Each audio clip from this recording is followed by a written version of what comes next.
Everybody and welcome back to SK1AKS and we're back again with another chapter for JEE and NEET and आज हम लोग electromagnetic waves for JEE and NEET cover करेंगे and this again class 12 का topic. इसके बाद class 12 में एक जो मेजर ब्रांच होता है, जैसे मैकेनिक्स क्लास 11th का बेसिकली एक मेजर पार्ट होता है, वैसे 12th में जो सबसे बड़ा वाला ब्रांच होता है वो बेसिकली फिजिक्स में इलेक्ट्रोमैग्नेटिज्म का होता है and this is the last chapter of electromagnetism and यहाँ पे हम लोग electromagnetic waves की बात करेंगे।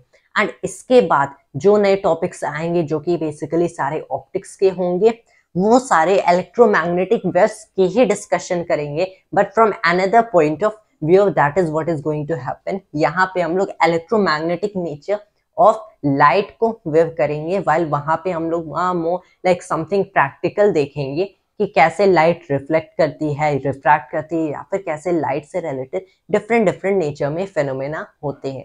So here let's discuss about electromagnetic waves. Before this again हम लोग क्या जानते हैं, एंटायर इलेक्ट्रोमैग्नेटिज्म जस्ट 4 इक्वेशंस जो कि हम लोग मैक्सवेल्स इक्वेशंस जानते हैं। And basically, first of all, let me again write down the Maxwell's equations. We'll discuss a little bit about displacement current again, and फिर हम लोग देखेंगे how all of these things are actually related to this chapter. Maxwell's equations क्या है कि आप चाहो तो बोल दो something like over a closed loop जो electric field times d vector a, ये जो क्वांटिटी होती है जिसे हम लोग इलेक्ट्रिक फ्लक्स के नाम से जानते हैं, through that specific area over closed area. Remember this is for a closed area. This is what the enclosed charge over epsilon not. Maxwell's first equation which is nothing but Gauss's law. The second equation is what? The closed surface integral of the magnetic field with the area is equal to always 0. ये quantity हमेशा किसी भी close surface से पास करने वाली जो magnetic flux होती है वो हमेशा 0 होती है। इवन अगर उसके अंदर आपने मैग्नेट रखा है, कुछ भी रखा है, कोई भी मैग्नेटिक मटेरियल रखा है, ये क्वांटिटी हमेशा 0 होगी, क्योंकि मैग्नेटिक मोनोपोल्स नेचर में एग्जिस्ट नहीं करते हैं। अगर कुछ एग्जिस्ट करते हैं तो मैग्नेटिक पोल्स एग्जिस्ट करते हैं, नॉट मैग्नेटिक मोनोपोल्स। जो थर्ड रिलेशन है ये क्या है कि the line integral of the electric field is equal to what, ये होता है हमारा minus d of phi B over d t के इक्वल। अगेन ये जो क्वांटिटी है ये negative d of phi B over d t के इक्वल होती है, which is nothing but the induced EMF, जैसा कि हम लोगों ने इलेक्ट्रोमैग्नेटिक इंडक्शन में पढ़ा था। एंड जो फोर्थ इक्वेशन है this is related to just this term. जैसे आप देखोगे ये तीनों इक्वेशंस क्या हैं, the Gauss's law for electricity, Gauss's law for magnetism, ये क्या हो गया, ये हमारा फैराडेज लॉ हो गया। जो फोर्थ इक्वेशन ये बेसिकली एम्पियर्स लॉ का एक मॉडिफाइड वर्जन है। जैसे एम्पियर्स लॉ एम्पियर ने दिया था, वैसे ही मैक्सवेल ने क्या किया कि उसी लॉ को मॉडिफाई कर दिया ताकि वो लॉ और भी ब्रॉडर रेंज में काम कर सके। ऑल मैक्सवेल डिड वाज कि उन्होंने करंट जहां पे एम्पियर्स लॉ में सिर्फ बेसिकली ये कंडक्शन करंट था, उसमें उन्होंने डिस्प्लेसमेंट करंट को ऐड कर दिया। We also know what a displacement current is. तो यहाँ पे the modified version of Ampere's law, Maxwell's fourth equation, Ampere Maxwell law जैसे कह सकते हैं कि the line integral of magnetic field basically किसके इक्वल होता है, इसे हम लोग इक्वल लिखते हैं म्यू नॉट टाइम्स में द टोटल करंट के इक्वल। अब यहाँ पे जो टोटल करंट है that is obviously the conduction current, तो ये हो गया mu naught I conduction, and plus में ये हो गया हमारा एप्सिलॉन टाइम्स में d of phi E over d t. यहाँ पे ये जो एप्सिलॉन है this is a property of the material itself, जहां से ये हम लोग इलेक्ट्रिसिटी एंड मैग्नेटिज्म की बात कर रहे हैं, this chapter electromagnetic waves. And ये बेसिकली क्या है, this is the rate of change of electric field with respect to electric flux with respect to time, कैसे उस मटेरियल में चेंज हो रहा है। This is all these equations are about. तो ये हो गए हमारे 4 Maxwell's equations which serve a great importance as Newton's 3 laws of motion serve in mechanics। जैसे न्यूटन 3 laws of motion से हमारी पूरी मैकेनिक्स एक्चुअली हो जाती है। You just add few more concepts, जैसे आपने वर्क का कंसेप्ट ऐड किया, एनर्जी का कंसेप्ट ऐड किया, this is just to simplify these terms, वरना एक्चुअली न्यूटन्स लॉ से पूरी मैकेनिक्स हो जाती है. That is the thing. How it is applicable in a sense you can say. वैसे ही these are four Maxwell's equation. And यहाँ पे हम लोग अगर कंसेंट्रेट करेंगे, हम लोगों ने क्या कहा कि displacement current is what, epsilon d phi E over d t. Remember this term, this is displacement current.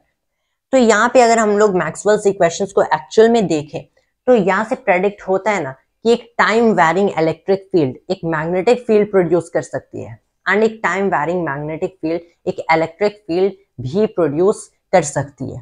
This is something that happens. कि let me change the marker. कि अगर आपके पास एक टाइम वैरिंग इलेक्ट्रिक फील्ड है, मतलब एक ऐसी electric field जो कि टाइम पे डिपेंड कर रही है, टाइम डिपेंडेंट है, उसकी वजह से मैग्नेटिक फील्ड प्रोड्यूस हो सकती है समथिंग लाइक दिस. के you have d phi E over d t. मैम इलेक्ट्रिक फ्लक्स की बात कर रहे हैं, इससे हम लोग एक मैग्नेटिक फील्ड प्रोड्यूस कर सकते हैं.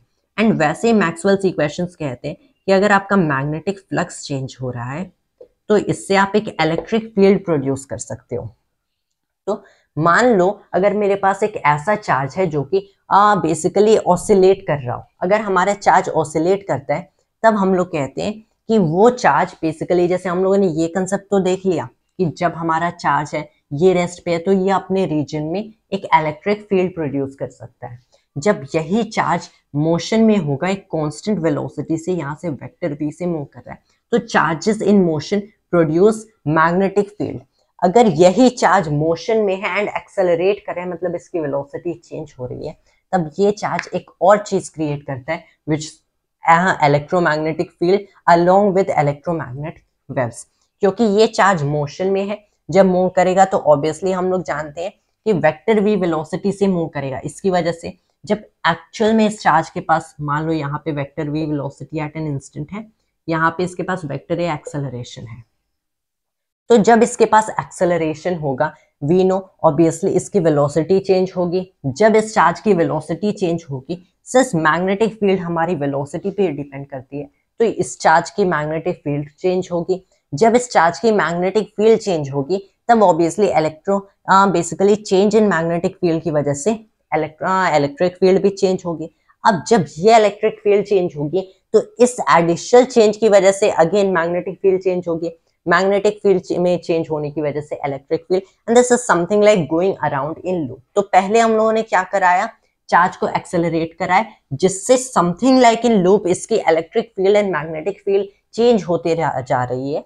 मतलब अगर हमारा एक ऐसा चार्ज है जो कि ऑसिलेट कर रहा है, तो यहाँ पे इलेक्ट्रोमैग्नेटिक फील्ड, मतलब अगर मैं electric field and magnetic field जो कि परपेंडिकुलर होंगे इस चार्ज के लिए, वी नो दैट फैक्ट, ये बेसिकली यहाँ पे इस सर्टेन केस में क्या होगा, ये इलेक्ट्रोमैग्नेटिक फील्ड ऑसिलेट करेगी, जिसकी वजह से इलेक्ट्रोमैग्नेटिक फील्ड में डिस्टर्बेंसेस प्रोड्यूस होंगी. मतलब एक्सेलरेटिंग चार्जेस क्या करते हैं, एक्सेलरेटिंग चार्जेस की जो इलेक्ट्रोमैग्नेटिक फील्ड होती है उसमें डिस्टर्बेंस प्रोड्यूस होती है. ऐसी डिस्टर्बेंस जो कि प्रोपगेट कर सकती है, जो कि ट्रैवल कर सकती है किसमें, खुद इस इलेक्ट्रोमैग्नेटिक फील्ड में जो ये चार्ज प्रोड्यूस कर रहा है. रिमेंबर यहाँ पे हम लोग ये टर्म यूज कर सकते हैं electromagnetic field, which means nothing else but the combined form of electric field and the magnetic field. We know disturbance that can propagate, that is nothing else but wave. मतलब एक ऐसी disturbance जो कि electromagnetic field में produce होकर उसी field में propagate कर सकती है, उसे हम लोग इलेक्ट्रोमैग्नेटिक वेव्स कहते हैं. So from here we get this thing कि अगर आपके पास एक ऐसा चार्ज है Q जो कि रेस्ट पे है, a charge that is at rest, ये क्या करेगा, इस पूरे सराउंडिंग रीजन पे at each and every point ये क्या करेगा, इलेक्ट्रिक फील्ड प्रोड्यूस करेगा. अगर यहीं पे हमारे पास एक ऐसा चार्ज है जो कि मोशन में है, here is the certain velocity vector v, तो q vector v cross vector e, basically यहाँ पे हम लोग जानते हैं कि यहाँ पे ये चार्ज एक काइंड की मैग्नेटिक फील्ड प्रोड्यूस करेगा. And we know magnetic field की इक्वेशंस भी हमें पता है, we study that in the chapter forces and sources of magnetic field. And we also know किसी भी सर्टेन चार्ज जो कि यहाँ पे रखा है उस पे फोर्स कैसे हम लोग कितना एक्सर्ट करेगा ये सर्टेन मैग्नेटिक फील्ड, वो कैसे फाइंड आउट करते हैं.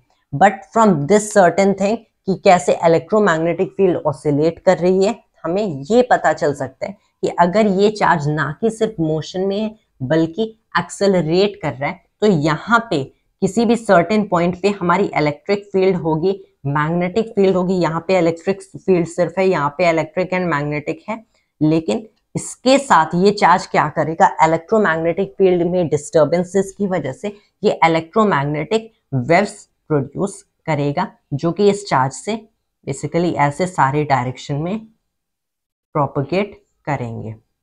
That is what will happen. Again, we'll discuss more about electromagnetic waves. This was just a basic introduction to electromagnetic waves, and first of all, let me pause. Alright, and now we are back once again.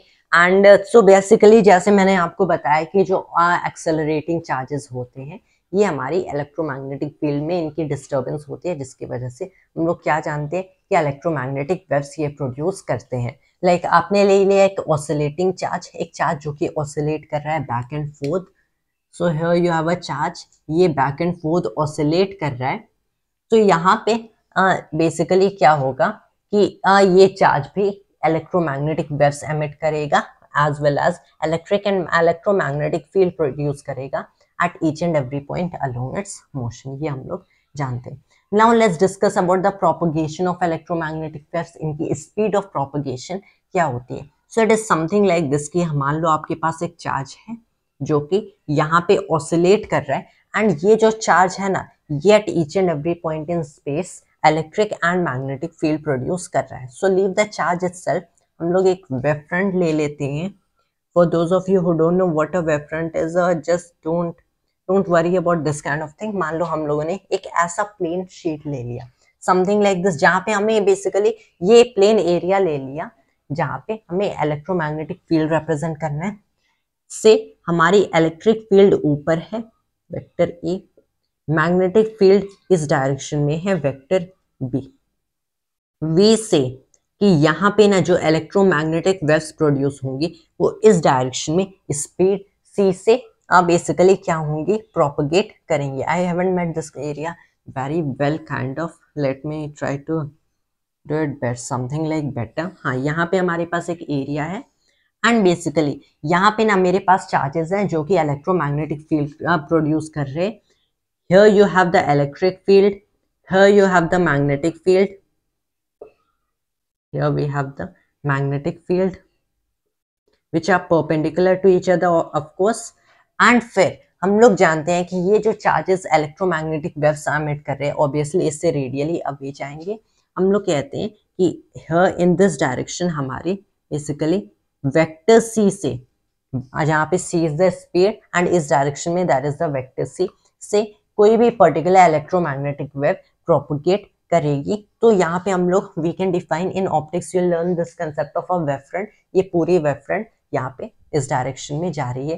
This is for plane waves की मतलब ये सारे waves same speed से move कर रहे हैं and सारे electromagnetic waves in fact same speed से मूव करते हैं. मैक्सवेल ने अपने इक्वेशंस को वर्कआउट किया एंड उसमें उन्हें मिला कि वो एक्चुअल में कैलकुलेट कर सकते थे the speed of these electromagnetic waves. उसके अलावा व्हाट ही फाउंड इज कि हम लोग कह सकते हैं जो इलेक्ट्रिक फील्ड होती है ये यही स्पीड सी जिससे इलेक्ट्रोमैग्नेटिक वेव्स ट्रैवल कर रहे टाइम्स बी के इक्वल होती है जो कि ये चार्ज क्रिएट कर रहा है. ऐसा ही एक सिमिलर इक्वेशन हम लोगों ने डिराइव किया था.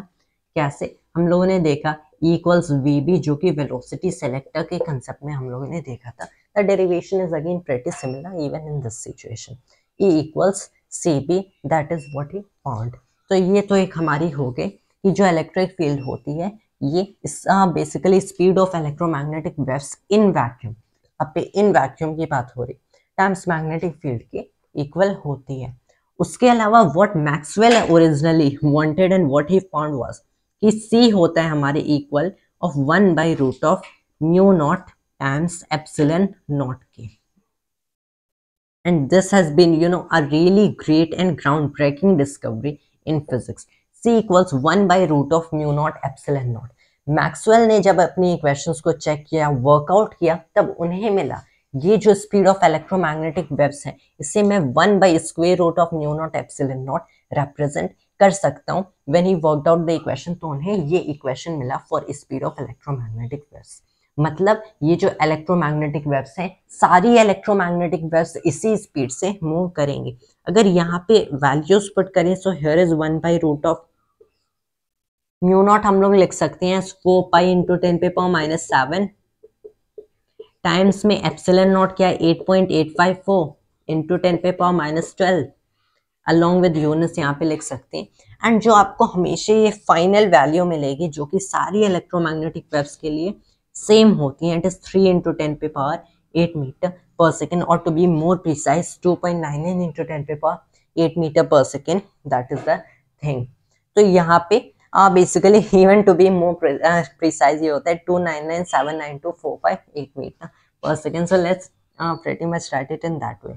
ये हो गया 299,792,458 मीटर पर सेकेंड। थोड़ा और एक्यूरेट वे में लिखते हैं, the speed of all electromagnetic waves that travel in vacuum. तो सारे इलेक्ट्रोमैग्नेटिक वेव्स इसी स्पीड से ट्रैवल करते हैं। एंड व्हाट मैक्सवेल फाउंड कि अगर सारे इलेक्ट्रोमैग्नेटिक वेव्स इसी स्पीड से ट्रैवल करते हैं, ये स्पीड तो एग्जैक्टली इक्वल है speed of light in vacuum के, जिस स्पीड से लाइट वैक्यूम में प्रोपेगेट करती है। मतलब what Maxwell actually found is कि light is an electromagnetic wave. Light भी खुद भी एक इलेक्ट्रोमैग्नेटिक वेव है जो कि प्रोड्यूस होती है इलेक्ट्रोमैग्नेटिक फील्ड में डिस्टर्बेंस होने की वजह से। And there you have finally light जो कि इस स्पीड से प्रोपेगेट करेगी। लेकिन not light is just an electromagnetic wave, बल्कि बहुत सारी दूसरी काइंड की भी इलेक्ट्रोमैग्नेटिक वेव्स एग्जिस्ट करती हैं। And now will discuss about electromagnetic spectrum. So you must remember C = 1/√μ0 किसी पर्टिकुलर मटेरियल की बात करिए तो वैक्यूम का हो गया, किसी पर्टिकुलर मटेरियल की बात हो रही है जिसमें इलेक्ट्रोमैग्नेटिक वेव्स से स्पीड v से प्रोपेगेट करते हैं, तो इट इज 1/√μ टाइम्स एप्सिलॉन। एक मटेरियल के अंदर, बेसिकली मटेरियल्स के अंदर usually electromagnetic waves slower speed से मूव करते हैं। म्यू हो गया हमारा the permeability of that material, epsilon permittivity of that material. तो यहाँ पे dielectric constant also you can see plays a role. And basically हम लोग इंडेक्स ऑफ रिफ्रैक्शन या फिर रिफ्रैक्टिव इंडेक्स की बात ऑप्टिक्स में करेंगे, जो कि स्लो डाउन करता है द इलेक्ट्रोमैग्नेटिक वेव्स की speed. Now we'll discuss about electromagnetic spectrum. So first of all, let me pause the video and rub all of it.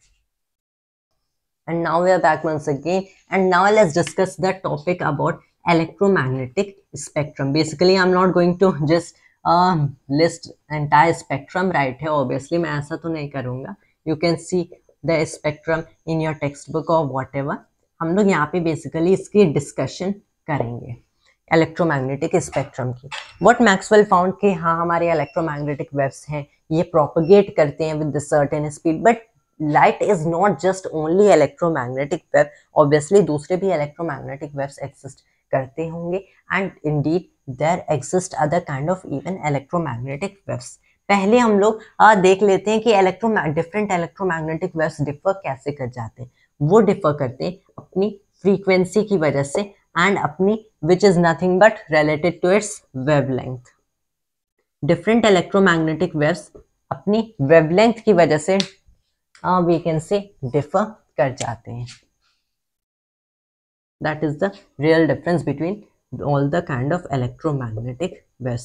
हम लोग जानते हैं कोई भी आपके पास वेव है उसके लिए जो रिलेशन होती है between the wave speed, the frequency and wavelength, इस जो वेव स्पीड होती है ये वेवलेंथ टाइम्स फ्रीक्वेंसी की इक्वल होती है। मतलब wavelength frequency inversely proportional to each other. आप वेवलेंथ बढ़ा रहे फ्रीक्वेंसी कम होगी, फ्रीक्वेंसी बढ़ा रहे वेवलेंथ कम होगी। तो जस्ट टू से फॉर अ सिंगल हम लोग ले लेते हैं, वेवलेंथ पे डिपेंड करती है इलेक्ट्रोमैग्नेटिक वेव कैसे डिफर करेंगे। विजिबल लाइट जो कि लाइट हम लोग कहते हैं, एंड उसके भी डिफरेंट कलर्स डिफरेंट क्यों दिखते हैं, अपनी वेवलेंथ की वजह से डिफरेंट दिखते हैं।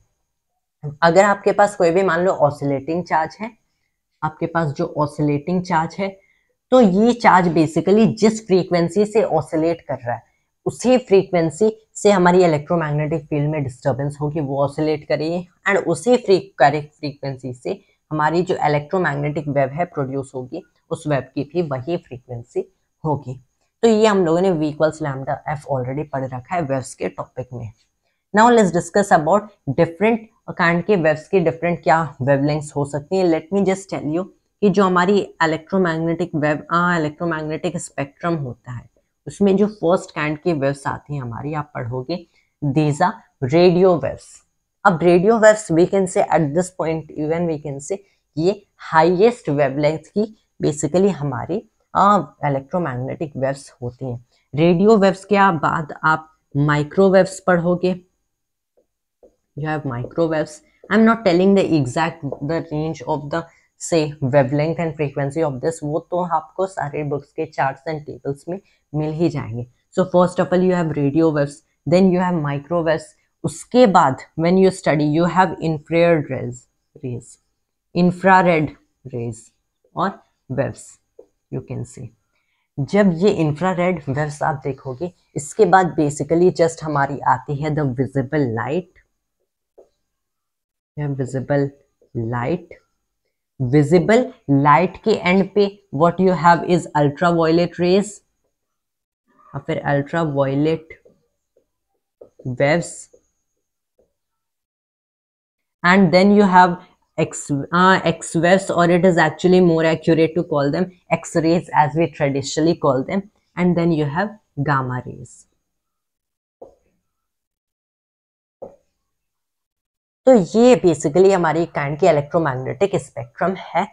पहले आप जो काइंड के वेव्स पढ़ते हो these are radio waves. Obviously बचपन से विजिबल लाइट तो पढ़ते आ रही है। आप देखोगे कि यहाँ पे ना जो ऑर्डर है this is of decreasing wavelength and increasing frequency. जो हाईएस्ट वेवलेंथ की, जो लार्जेस्ट वेवलेंथ की हमारी लार्जेस्ट वेवलेंथ की एंड लोएस्ट फ्रीक्वेंसी की जो वेव्स होती हैं ये रेडियो वेव्स होती हैं। उससे थोड़ी कम, उससे ज्यादा फ्रीक्वेंसी, क्या उससे थोड़ी ज्यादा फ्रीक्वेंसी एंड थोड़ी कम वेवलेंथ माइक्रोवेव्स, उसके बाद इंफ्रारेड वेव्स, उसके बाद हमारी विजिबल लाइट। जिस रेंज में, मतलब अगर ये फ्रीक्वेंसी एंड वेवलेंथ है किसी भी वेव की, तो इस रेंज में हम लोग उस लाइट को ऑब्जर्व कर सकते हैं। देन अगेन यू हैव, उससे आपने वेवलेंथ छोटा कर दिया, फ्रीक्वेंसी बढ़ा दिया। Ultraviolet waves, you have X rays, you have gamma rays. That is the typical electromagnetic spectrum. Particularly visible light में देखें तो ये रेंज करता है फ्रॉम रेड टू वॉयलेट, कि अगर देखें तो यहाँ पे रेड से वॉयलेट तक ये लाइट डिफरेंट कलर्स में अपीयर करती है। You will see red, orange, yellow and then green, blue and violet. This is the typical colour. हाँ, that is also indigo in that.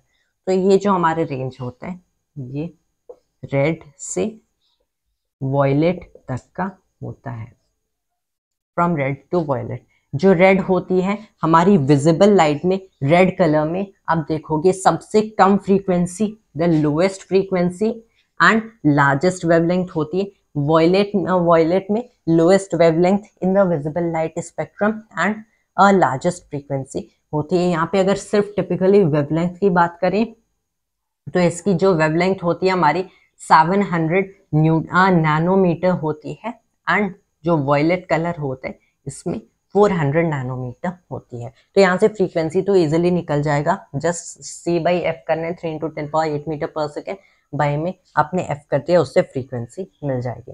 तो हम लोग देख सकते हैं कि जिस रेंज ऑफ वेवलेंथ में ह्यूमन आई बेसिकली लाइट को डिटेक्ट कर सकती है वो रेंज क्या है, 700 Newton metre to 400 nanometer. It's rather nanometer, not Newton meter. 700 nanometer to 400 nanometer तक की रेंज में हमारी विजिबल लाइट हम लोग ये काइंड के कलर्स को देख सकते हैं। This is electromagnetic spectrum. इसके बीच के कोई अगर यहाँ से लिमिट्स क्रॉस हो रही तो obviously we can't. You can also find out frequency. यहाँ पे इसकी फ्रीक्वेंसी कम होगी, यहाँ पे फ्रीक्वेंसी ज्यादा होगी। That is the electromagnetic spectrum, and that is all about electromagnetic waves that you need to know for JEE and ये pretty short topic, क्योंकि इसमें जो mostly topics थे वो already मैं दूसरे chapters में मैंने cover करा दिया। That is the reason ये chapter थोड़ा short हो गया, but no problem। यहाँ से electromagnetism completely clear हो गया। Next जो chapters होंगे वो obviously optics के होंगे and then modern physics। फिर class 12th का भी syllabus खत्म हो जाएगा। Thanks to you always and जय हिंद जय भारत।